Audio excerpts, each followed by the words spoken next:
Okay. Yeah. I spoke to Nokwanda earlier on.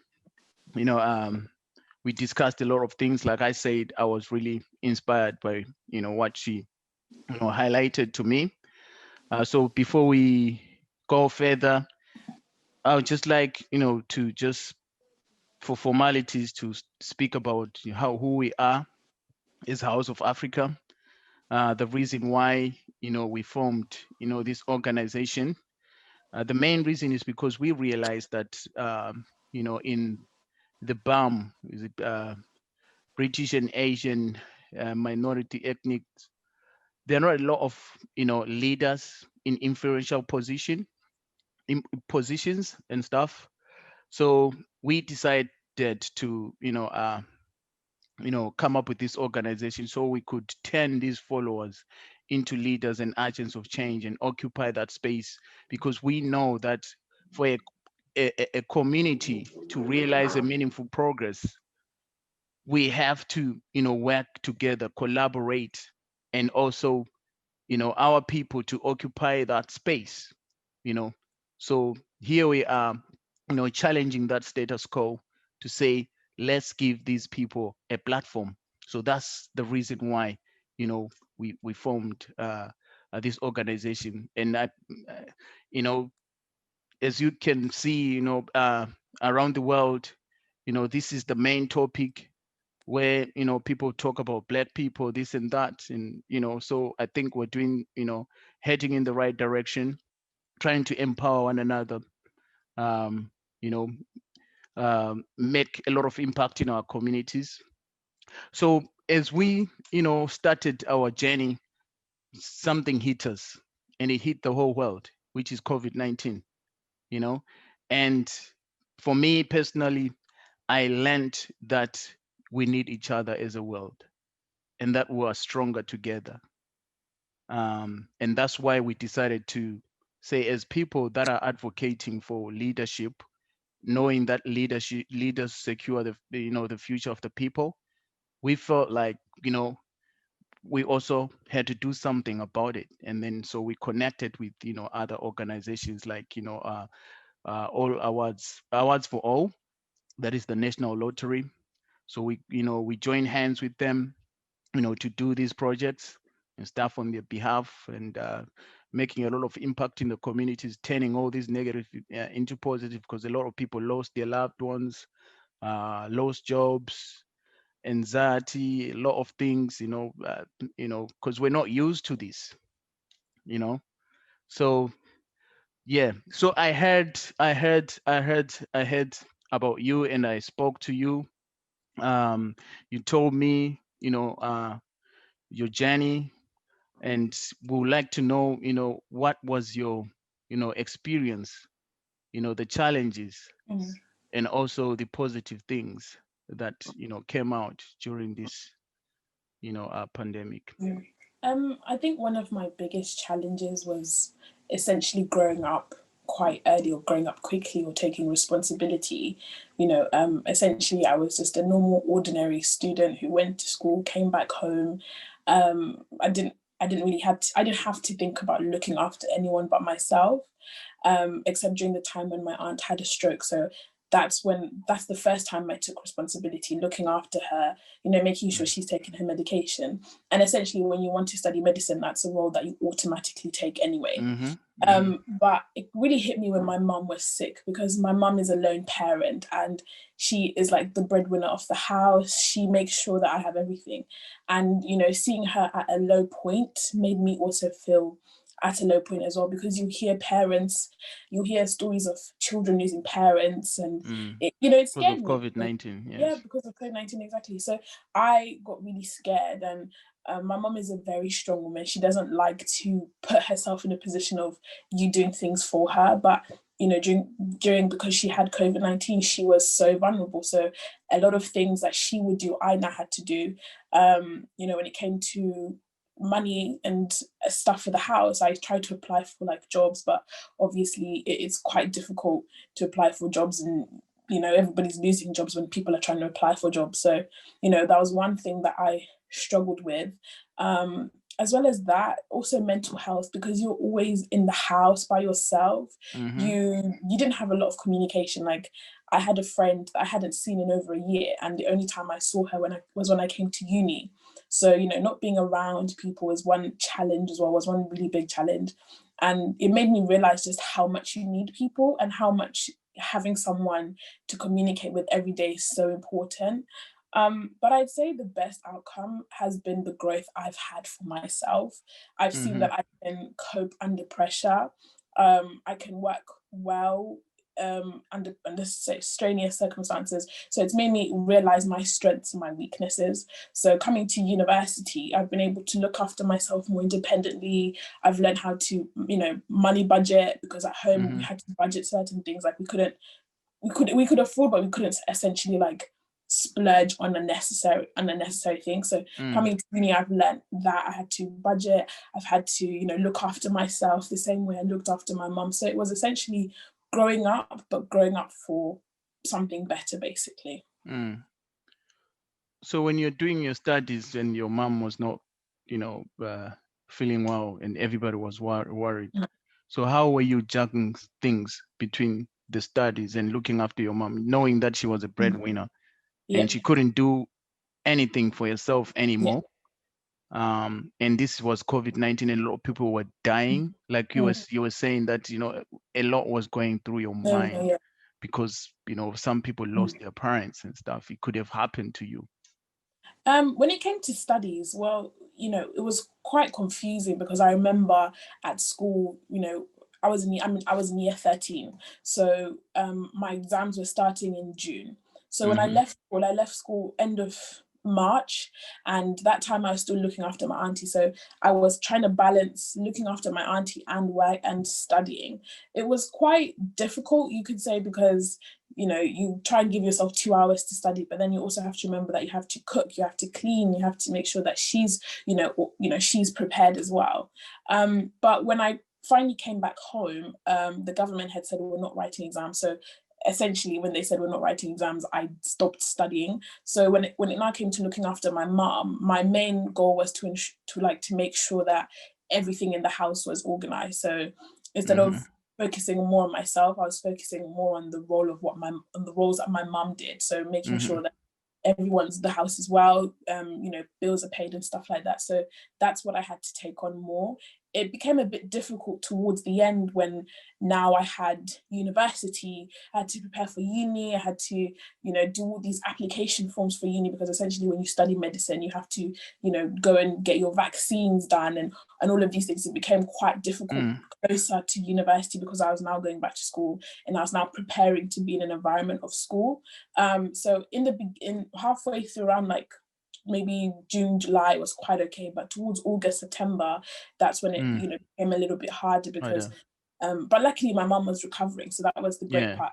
She stopped working for almost, I think, 4 or 5 months, and the only reason she started working was because I was coming back to uni and she, I needed that extra support as well. Extra support. Yeah.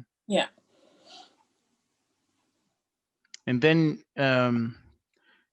in the midst of that, because you were doing your A-levels and stuff, and COVID-19 results, they've downgraded the results. What was going through your mind?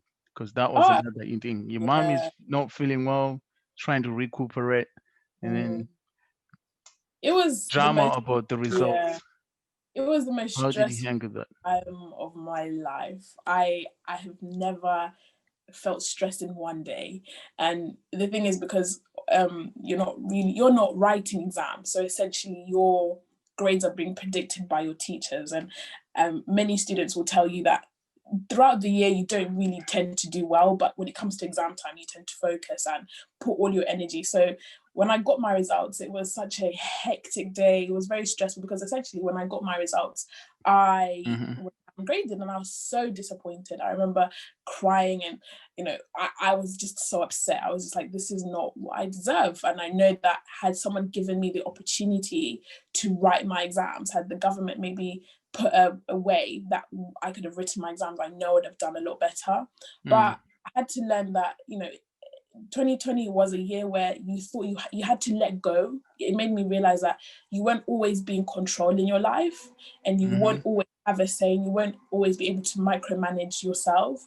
So sometimes you have to let God plan stuff for you. You have to understand that your plan is great, but God's plan is greater. And it took a long time for me to realize that you know what, it's okay, because essentially my first choice uni was in Leeds, so I wanted to go Leeds to Uni. Okay, Leeds yeah, Uni. that's a good university. It was Leeds, amazing. Manchester. I loved the university. I picked it because I loved the environment. But coming to Brighton has still been a great experience. But Yeah, it made yeah. me realize that I should not always expect what my plan is to always happen, because God will always have a greater plan. And being here, I've developed a lot about myself. I've enjoyed my space. And I thought maybe, you know what, had I gone to Leeds, would have been a different situation. So it's made me really put a lot of my trust in God and not in myself, because when you trust in yourself so much, you become disappointed and you feel like you could have done more. But when you trust in God, you know that everything works for the good for you and nothing bad can go wrong. Did they reverse your grades as well? Yes, they did From reverse. then, Yeah, so okay. initially downgraded, and when they downgraded, my place at Leeds was gone. Then when they upgraded, when I tried to apply for Leeds again, It they was said, so already. it's already gone. So Oh, Brighton was like, okay, we'll give you a space here. So I guess I okay. was like, it works. It Yeah, works. it I'm worked still out. doing Well, what I yeah. do. God is So always, yeah, like you're saying, God has always got a plan. exactly, yeah. So then again, you know, there were challenges after challenges, and you were rising, against the storm. That's what I'm picturing and stuff. Mm, Your mom lost her job. She was not feeling well because of COVID-19, because mm, COVID-19 is really a serious thing, and it takes a long time for mm, somebody to recover. Now, yes, you're helping, and then you're preparing yourself for uni. It needs, mm, finances and stuff and all that. Did the local authority, mm, were they aware that your mother was suffering from COVID-19, and when it came to finances, because she was a mm, breadwinner, obviously you were struggling mm. and stuff, let alone you were afraid that she might be one of the statistics and stuff. Yeah. Did the government or local authorities help you in any way? My school played a huge role. I'll Mm-hmm. talk mostly of my school. My school was very supportive because they loved my mum. They were very, we had a very strong relationship. So my school actually sent money to me. I think probably July or June, because they had communicated with my mum. One teacher has communicated with my mum specifically, and then my mum had told them that she's no longer working. So the school had sent money, and Mm-hmm. that did go to, went to use. We were able to buy groceries for like the whole month. So the Mm, support I received from my school was more than I could have expected, because essentially, mm, schools also have their financial issues, and mm-hmm. the fact that my school went out of their way to support us was something that I was so happy about. I was very shocked as well, because Mm, obviously everyone is struggling for money at that point in time. mm-hmm. No one knows where money's coming and going. So that was the great part about it. Yes. My school was very supportive. I knew even my school communicated with my universities on my Mm-hmm. behalf. They would send emails, saying, Mm-hmm. oh, unfortunately, Kwanda's mum has come down with COVID. And, because at the same time, the universities understand that many kids would have lost parents. So the Yes. fact that school took that position and did it for me on my behalf is something that Mm-hmm. I will never forget, and I'll always be grateful for their help. Oh, thank you. Thank you for that. Thank you for that. Which goes on to show that, this message that we're all echoing, that we are stronger together Mm, and we can beat this thing, even mm, though there's been negatives, losing lives and stuff. But, there's some positives, and the government is, 100%, yeah. supported you with, finances and stuff and all that. And it helped you to, do what you want to do, Mm-hmm. being a doctor, preparing yourself to also help other people out there. So it's an inspiring story that you never gave up, and you kept fighting, and the local authority or the Mm, government came in, understood your situation. Here we are. So you know we thank you for that. And also No, that there's something working in our government that, at least we, you know, we we have can, some. they can, yeah, we have something, because other areas like, developing areas, they don't have that kind of support.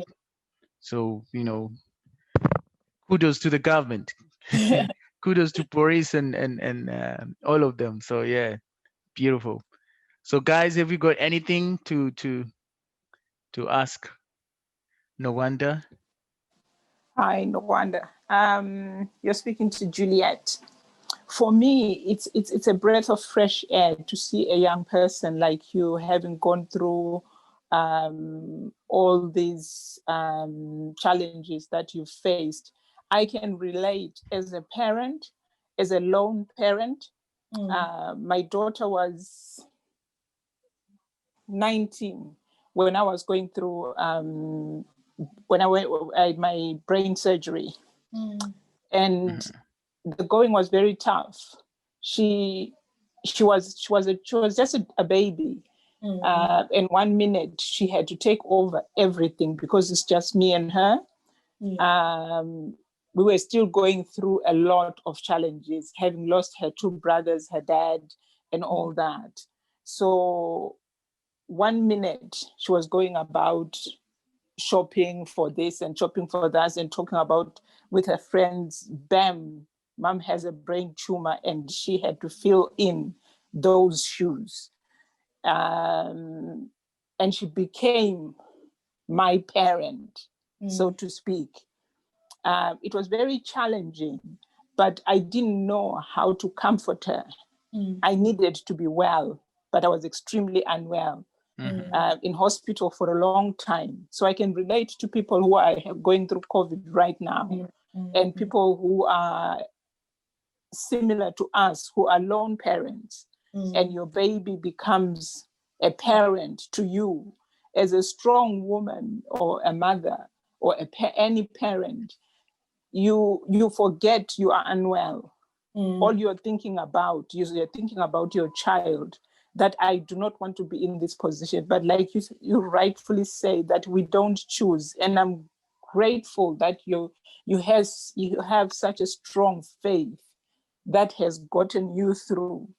But for me, I want to commend you really, really so much that with the kind of faith that you have, it carried you through. She's such an inspiration. You navigated through, because now it's COVID, things are in place. But when we were going through our challenges, there was nothing, to a point of letters were coming through the door.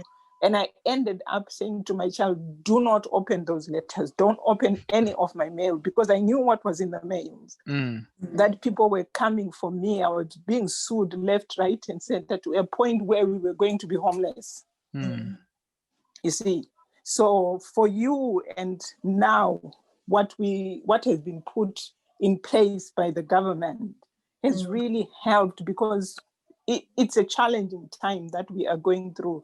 We went through a different thing, but I can relate. And my daughter was more or less the same age as you. So it affected her education.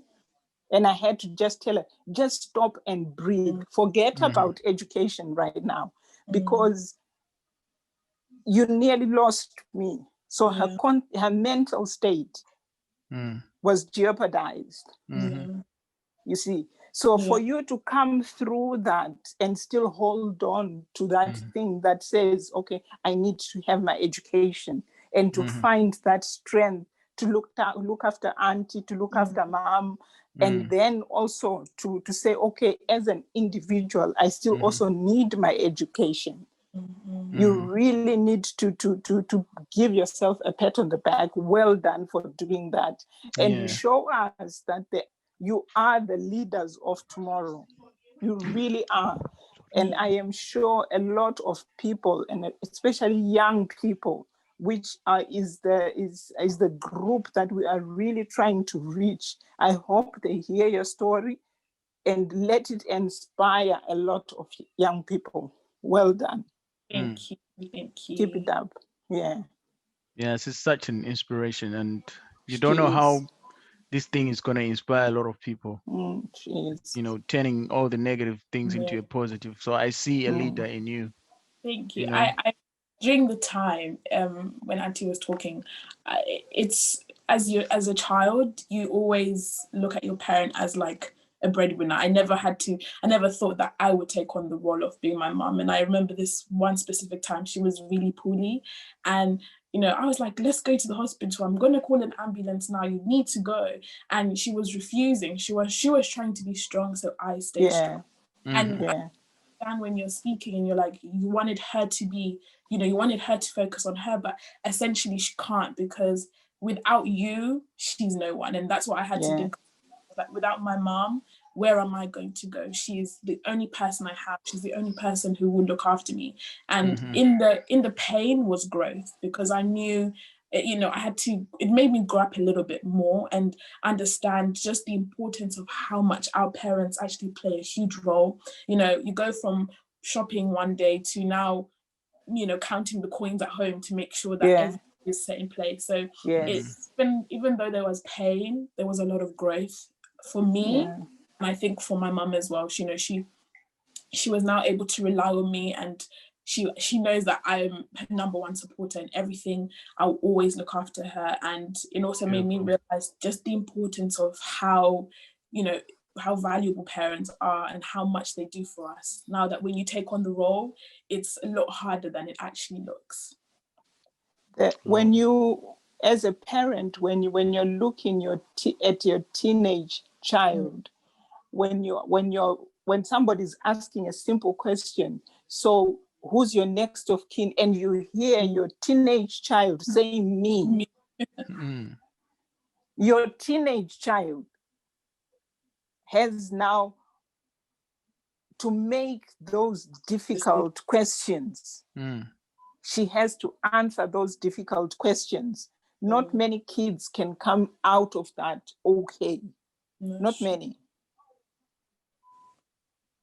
To take on that role, to know, okay, I've paid the light bill, I've paid, but there's no more money in your bank account. Then you just open your mouth and you say, baby, it's going to be okay. But you're lying in hospital. You don't know if it's going to be okay. You don't know what tomorrow brings, because she has to juggle so many things. She has to go home. She has to come back. She has to try and go to uni. Uni then gives her problems, and everything just stop. When you watch your life in slow motion and it's crashing, but to see you, and for you to hear your words, for me, it brings back everything that I went through with my own daughter just a few years ago. And I can truly, truly relate to what you were feeling. And I'm sure I can relate to what is going on in your mom's heart when she sees you, the way you are now and where you are now, and you are progressing. See, It's beautiful. You've inspired many. It's You've beautiful. inspired a It lot of really people. is. It really is.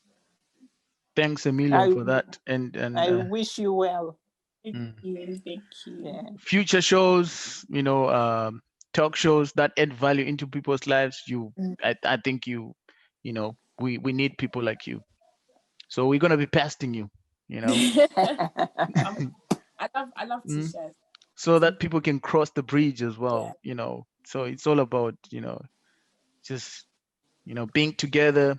We're stronger together, and we can beat whatever come our way. So, and I'm glad that Definitely. all the systems, they, the government, they did come in and they helped out, and it's just a breath of fresh air. So it's beautiful to hear something different, something that is positive and stuff. And so that's fantastic. Thank you. It is. So Emma Jane, where are you? What is Santa saying? I don't know, Andrew. Did you see Santa somewhere around? Because we, I don't know whether she Santa had what Nokwanda, told us.